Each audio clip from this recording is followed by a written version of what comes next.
Amen. Amen. Amen. Béni soit l'Éternel.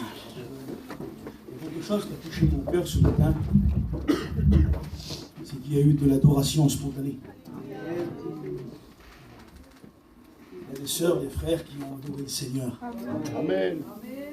Vous savez, il est écrit dans la parole de Dieu, il n'est pas écrit Dieu siège au milieu de la connaissance de son peuple. Dieu siège au milieu des œuvres de son peuple. Non, il est écrit Dieu siège au milieu des louanges. Amen, amen. Il faut que nous l'adorons. Et l'adorer, c'est le respecter. Béni soit le Seigneur.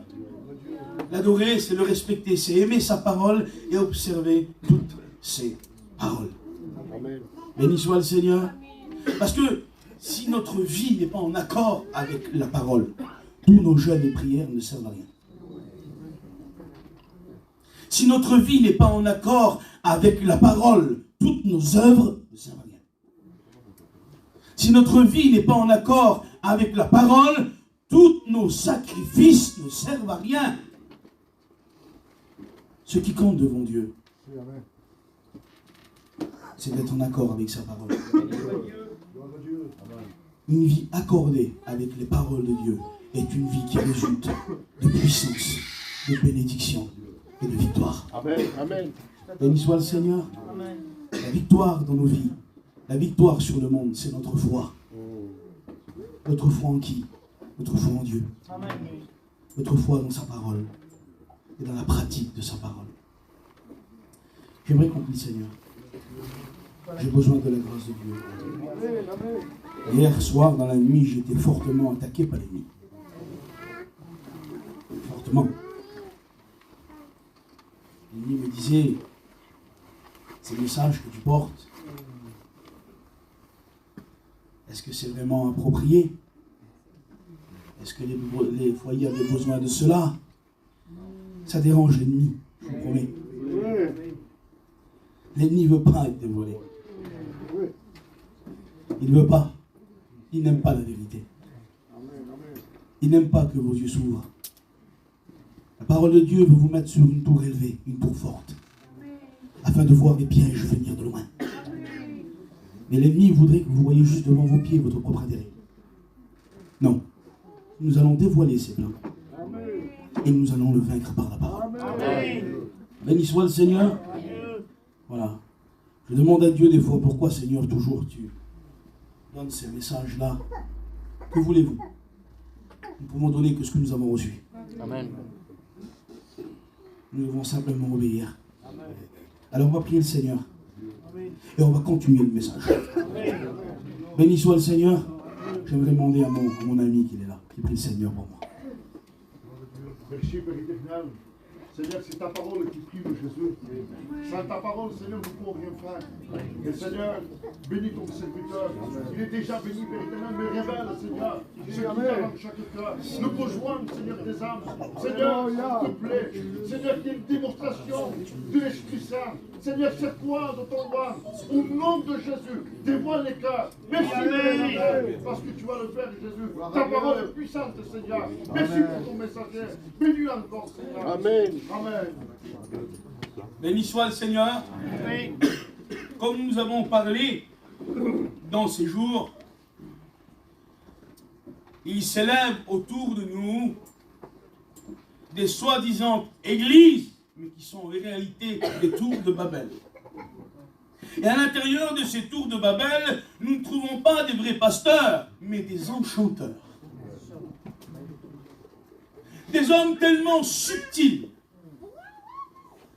tellement doucereux, avec des paroles mielleuses, ils ne vous reprendront jamais.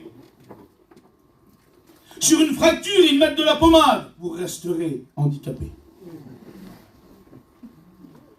Ils préfèrent la facilité à la vérité. Regardez qu'est-ce que nous dit Pierre, l'apôtre. 2 Pierre 2, versets 1 à 2.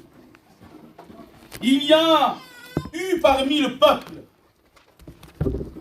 des faux prophètes. Il y aura de même parmi vous de faux docteurs, Des fois, on ne veut pas le croire. Vous avez vu?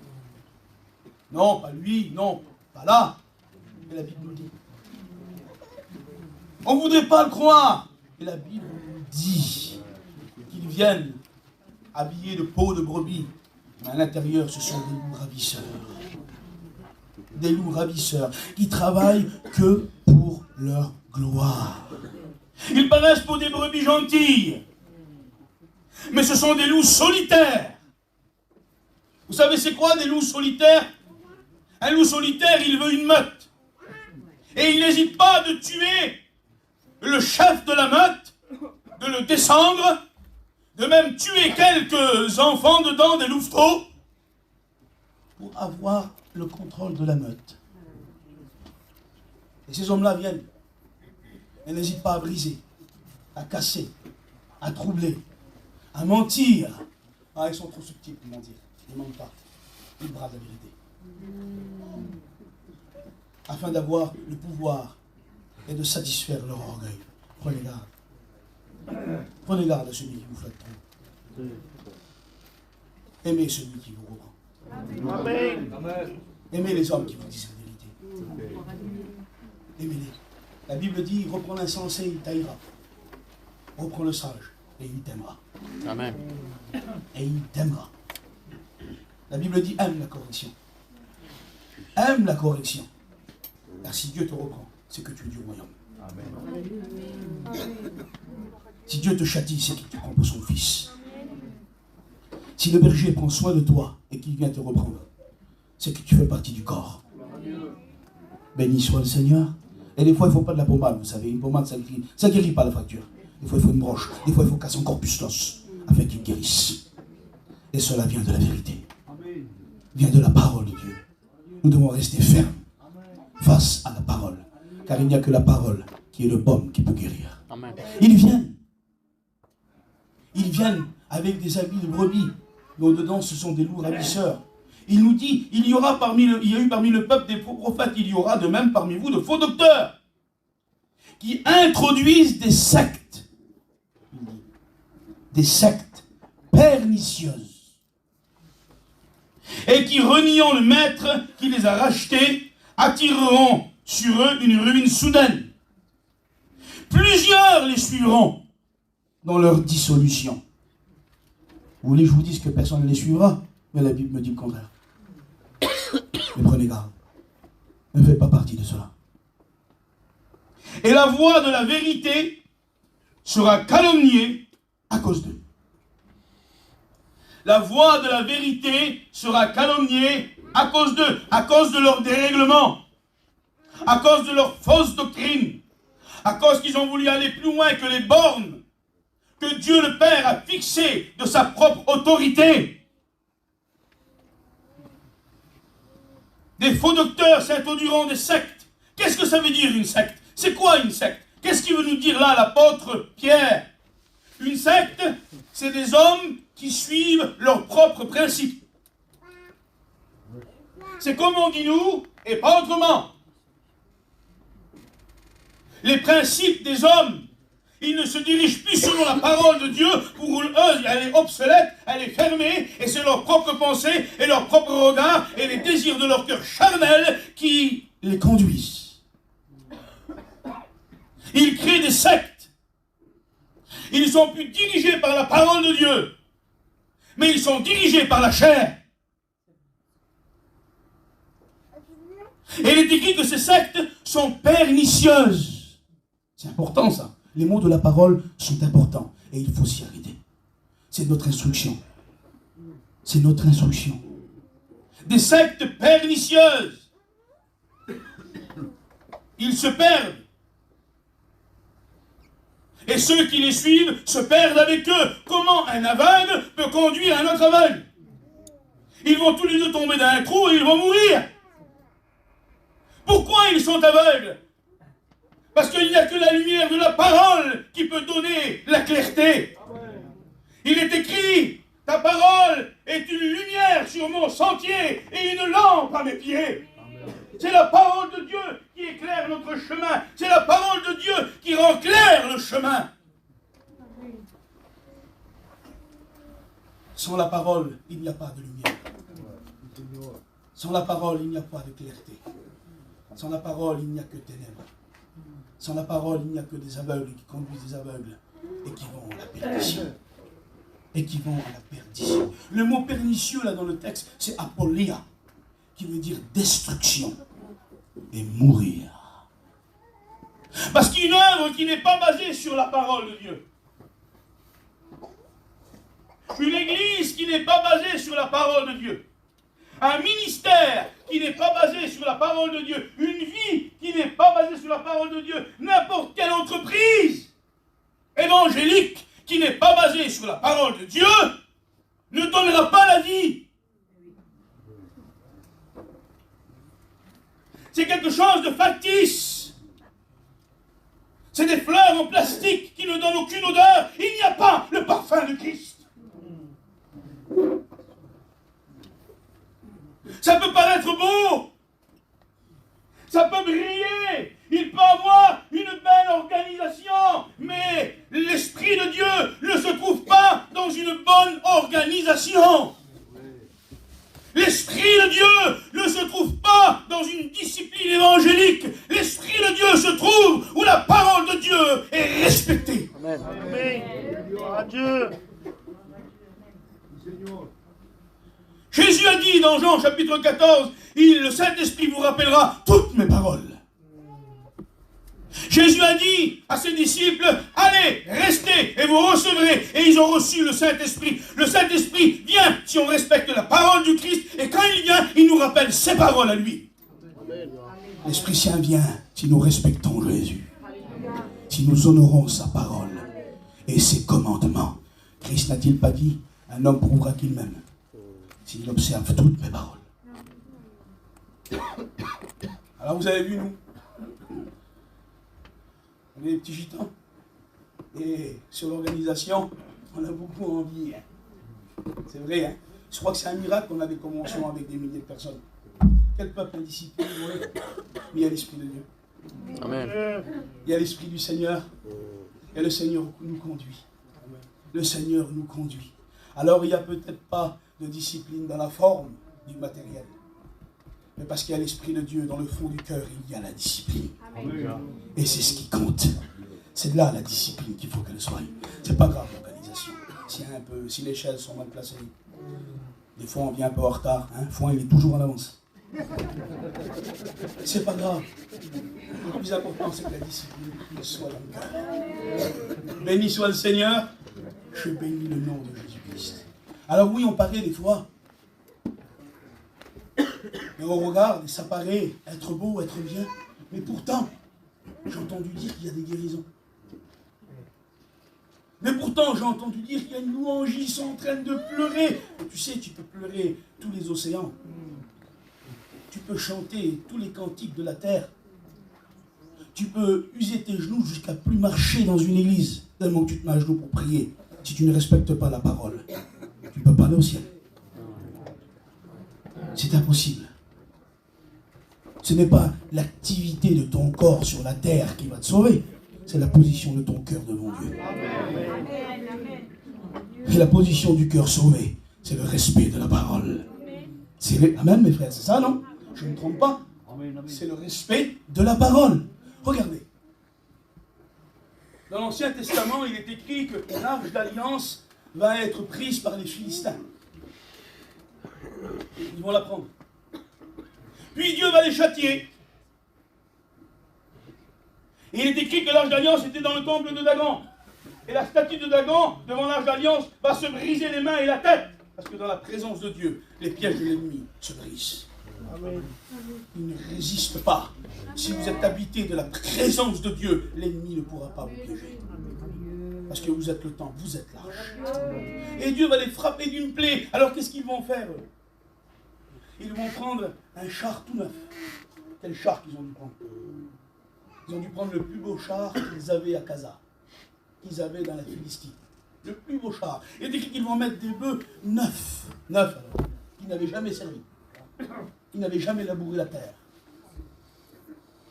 Et ils vont les mettre devant les chars. Ils vont mettre l'arche d'alliance dessus. C'était tellement beau comment ils l'avaient préparé ça. Ils avaient pris tellement de soin pour le faire. Et ils vont leur envoyer là-bas. Et puis, le bruit va courir. David va le savoir. Et ils vont venir devant l'arche. Ils vont voir cette arche toute dorée là, sur le char tout neuf, avec des bêtes tout neufs. Et là, il est écrit que David va déployer des chantres. Peut-être qu'ils étaient des centaines devant, en train de sonner de la trompette, de jouer de la sambuque, de la guitare. Ils tapaient dans les tambours, les femmes sautaient, chantaient, riaient, louaient l'Éternel. Tout le monde devait dire quelle merveille, que c'est beau. Tout le monde devait vouloir y participer. Venez, quittez les temples, quittez vos maisons. C'est là-bas la bénédiction. Venez voir comme c'est beau. Venez voir ces chants. Venez voir cette joie. Venez voir cet enthousiasme. Vous allez voir, ils sont nombreux. Vous allez voir comment vous allez être bénis. Et là, il est écrit que l'arche va pencher. Parce que une œuvre qui n'est pas basée sur la parole, tôt ou tard, elle penche. Elle n'est pas droite, c'est pas droit. Amen. Il n'y a que la parole de Dieu qui donne la stabilité. Amen. Il n'y a que sur la parole de Dieu qu'on reste droit. Il n'y a que elle qui nous garde fidèles. Parce qu'elle nous dit toujours la vérité. Elle nous éclaire, elle ouvre nos yeux. Elle est écrit que ça va pencher. L'œuvre va pencher. Et il est écrit qu'un homme qui s'appelle Usa va essayer de la retenir. Va essayer de la retenir. Et il va mourir. Parce que cette œuvre n'était pas basée sur la parole de Dieu. Malgré sa beauté, malgré son ampleur, elle n'était pas basée sur la parole. Alors elle penche et elle donne la mort. Et elle cause le trouble. Dieu avait dit, regardez, vous voyez l'arche d'alliance devant? Elle était comme ça, c'est l'exacte représentation. Il y avait 4 anneaux comme ça avec 2 barres. Et Dieu avait dit, c'est 4 lévites qui porteront l'arche. Par les 4 anneaux. Et ces 4 lévites là, et ces 4 anneaux représentent les 4 évangiles. Et si une œuvre n'est pas basée sur l'évangile du Christ, elle donne la mort et elle penche. Mais si l'œuvre est basée sur les 4 évangiles, si l'œuvre est basée sur la parole du Christ, alors l'arche est porteuse de la présence et de la victoire de Dieu.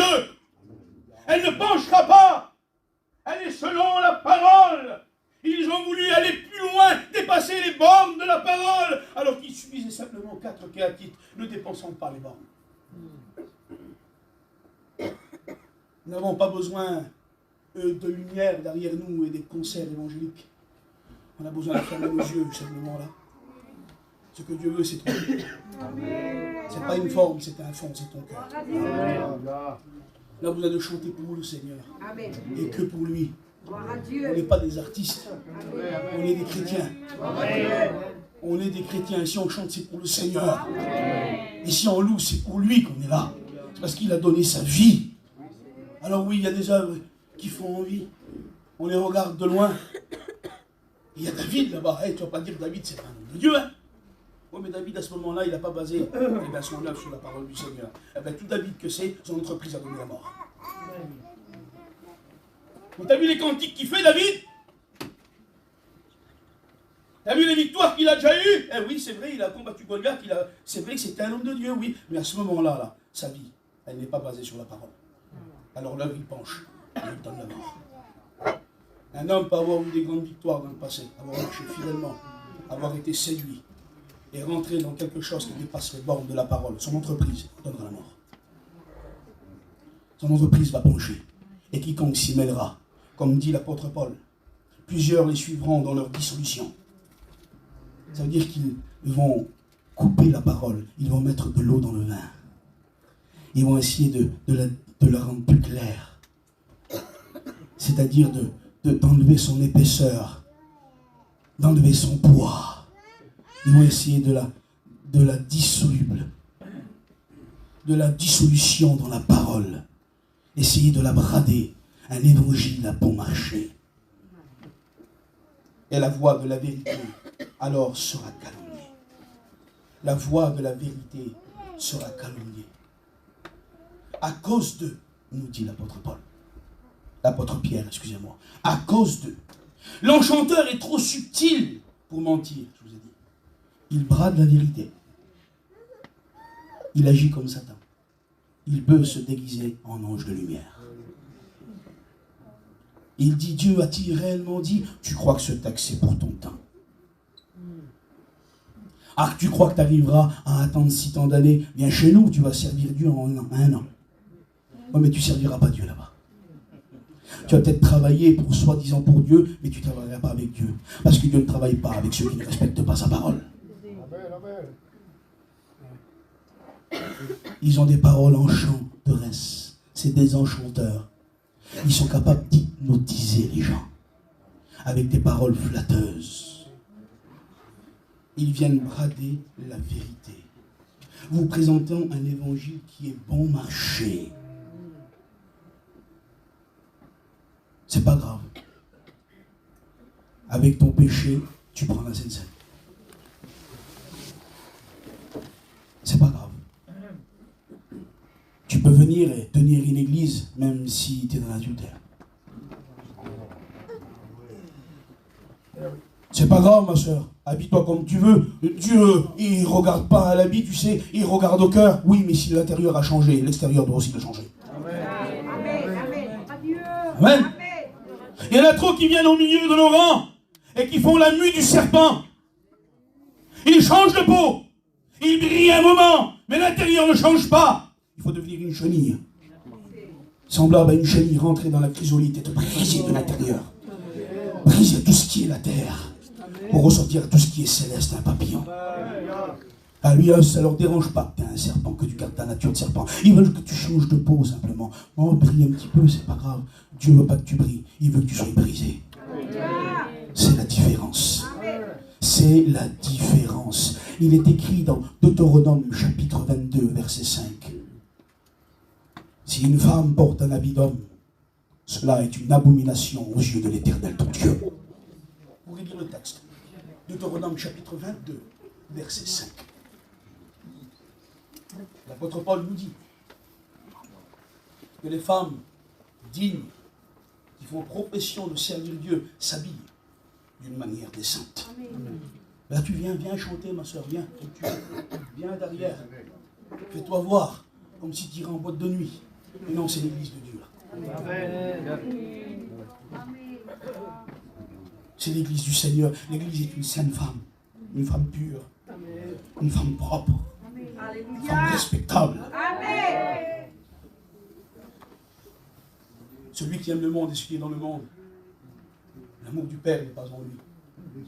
Et si c'est difficile pour toi de changer ton habit en un habit chrétien, c'est que l'intérieur doit être encore brisé. Tu as des questions à te poser. Mais là, dans ces églises, eh ben, viens, c'est pas grave, c'est rien. Là-bas, ils ne t'acceptent pas. Nous, on t'acceptera. Ouais, mais là-bas, tu seras qu'un serpent qui a changé de peau. Tu vas briller un peu. Mais dans l'église où il y a la vérité, tu seras une chenille brisée de l'intérieur. Amen. Et tu vas naître à tout ce qui est un papillon, tout ce qui est céleste. Et tu accepteras de perdre tout ce que tu es pour être tout ce qui est Jésus-Christ. Amen, amen. Et c'est ça qu'il faut. C'est ça qu'il faut. Il présente un évangile bon marché, au rabais, une croix en plastique qui ne sauve pas. Nous nous présentons la croix en bois, avec le sang dessus, avec les larmes de notre Seigneur. Je suis sûr que ces larmes aussi sont mêlées à son sang et ont coulé sur cette croix. Je veux sentir le poids de cette croix. Je veux dire comme Paul, ce n'est plus moi qui vis, mais c'est Christ qui vit en moi. Amen. J'ai été crucifié avec Jésus-Christ. Je veux que les sentiments de mon cœur meurent et que ses entrailles vivent en moi. Amen.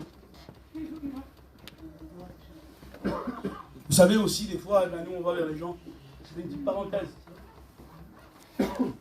On agit aussi dans le mauvais sens. Ma soeur, change ton habit! Mais comment tu veux que son habit change, son cœur n'est pas changé? Hein, c'est le problème. Hein? On veut changer la vie des gens, mais leur cœur n'est pas changé. Mais quand leur cœur va changer, si le cœur change réellement, la vie aussi. Amen. Si le cœur change réellement, le langage aussi. Si le cœur change réellement, le respect envers son mari aussi. Si le cœur change réellement, alors tout ce qui n'est pas en règle va se régler. Parce que le cœur est changé. Et c'est ce qu'il faut. Oui, ils présentent un évangile bon marché. Et ils enlèvent la vérité et la remplacent par la facilité. Il faut choisir hein, la facilité ou la vérité. Mais les deux, on ne peut pas. C'est impossible. Enlevez la vérité de la foi. Et vous trouverez la religion. C'est pas vrai? Enlevez la vérité de la foi et vous trouverez la religion. Enlevez la vérité au milieu de l'église et vous trouverez le dérèglement et les fausses doctrines. Enlevez la vérité au milieu des amis et vous trouverez des ennemis. Oh Seigneur, enlevez la vérité de l'amour et le péché est validé. L'amour a pour socle la vérité. Dieu nous dit la vérité parce qu'il nous aime. Amen. Et il prévient ses enfants. Il veut vous mettre sur une tour très haute. Parce que je vous promets qu'il vient des temps devant nous où plusieurs seront séduits par ces méga churches qui viennent d'Amérique avec des arcs d'alliance qui ne sont plus portés par des hommes de Dieu, mais par des chars de Philistins, par des ustensiles qui viennent de la Philistie, qui viennent du monde, qui viennent de l'ennemi, par des comportements charnels. Non, Dieu veut que l'arche soit portée par des hommes de Dieu. Des hommes qui respectent la parole. Suivez ces hommes-là. Si vous les suivez, vous suivrez l'arche, vous suivrez la présence de Dieu et vous suivrez Dieu. C'est ce qu'il faut faire. Dieu demande une vie sincère. Une vie de repentance. Une vie de sanctification. Une vie qui demande pardon. Une vie qui reconnaît ses défauts. Une vie qui reconnaît ses péchés. Une vie qui ne peut pas supporter l'iniquité. Qui ne supporte pas le dérèglement. Une vie conduite par l'Esprit Saint.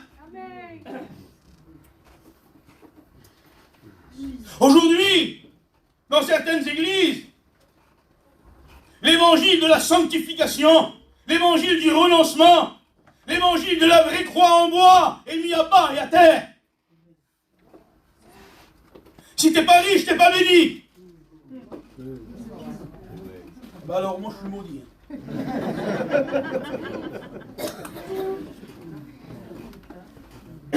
Mais Christ n'a-t-il pas dit: ne cherchez point les trésors, ceux qui se trouvent sur la terre, où le voleur peut percer, où la rouille peut atteindre. Mais amassez-vous le trésor qui est dans le ciel. Amen. Car Dieu ne nous a pas demandé de remplir nos poches, mais de remplir le ciel. C'est à ça que Dieu nous appelle. C'est à ça que Dieu nous appelle. Si tu n'es pas prospère, Dieu n'est pas avec toi. Ils n'ont pas compris le vrai sens de la bénédiction. Car si vous allez dans le sens de leur bénédiction, aucun prophète et aucun apôtre n'était béni. Vous voulez savoir la bénédiction des apôtres, c'était quoi pour eux? Il est écrit que Paul et Silas étaient dans un cachot, dans le noir, avec des fers aux mains, avec des fers aux pieds, qui meurtrissaient leur chair. Ils venaient d'être fouettés, battus à coups de bâton. Et la faim tenaillait leur ventre et la soif coupait leurs lèvres. Et ils glorifiaient Dieu d'avoir été trouvés dignes d'être persécutés pour le nom de Jésus-Christ. La plus grande bénédiction de ta vie, la plus grande gloire de ton existence ici-bas, c'est de partager les souffrances du Christ dans ton corps. De passer le baptême de souffrance et de rendre gloire à Dieu, de t'avoir permis de participer à sa souffrance. C'est ça la bénédiction. Là, tu t'amasses un trésor de gloire. Que le voleur ne peut dérober, que la roue ne peut atteindre. Ça, c'est la richesse. Ça, c'est la bénédiction.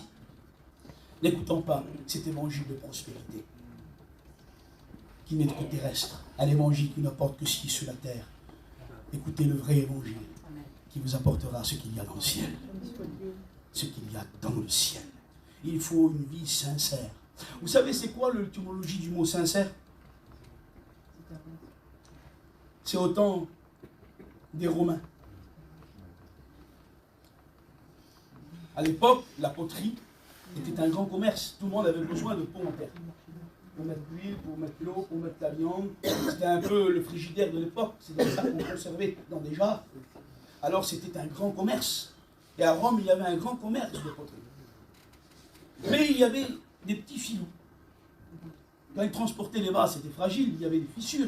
Ils prenaient de la cire et ils mettaient sur les fissures. Et un coup de peinture, et ça ne se voyait plus.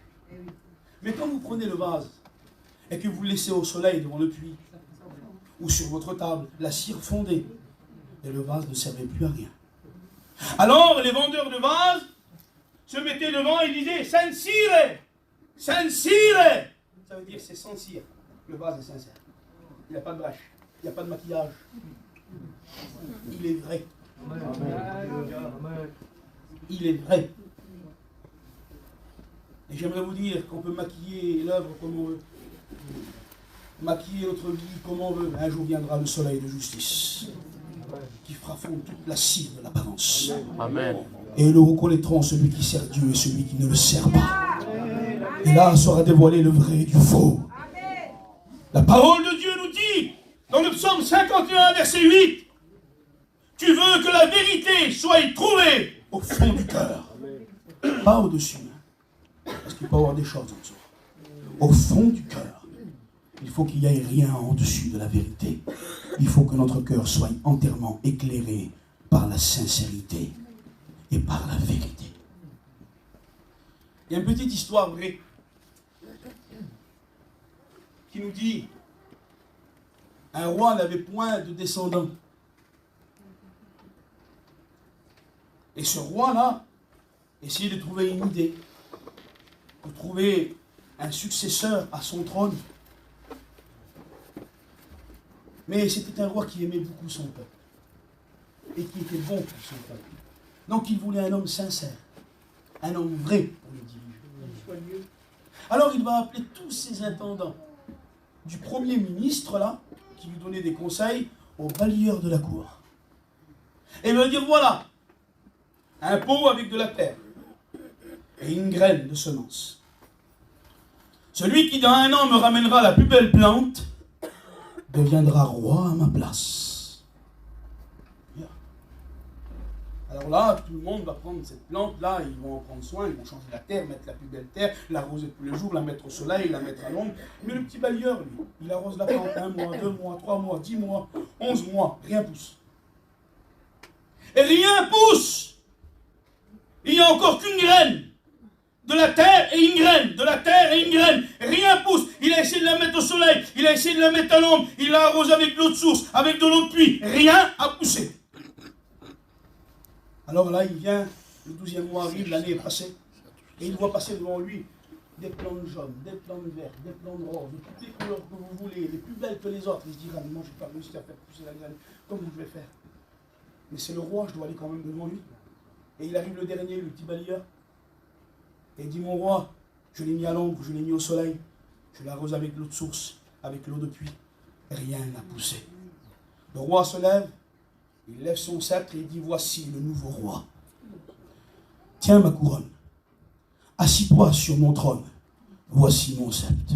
Tout le monde conteste. Ma plante est plus belle, regarde la grandeur, regarde la beauté, regarde la couleur. Et le roi reprend sévèrement et il dit, les graines que je vous ai données étaient tous stériles. Vous avez changé les graines, parce que toutes les graines que je vous ai données ne pouvaient pas pousser. Cet homme seul a été sincère.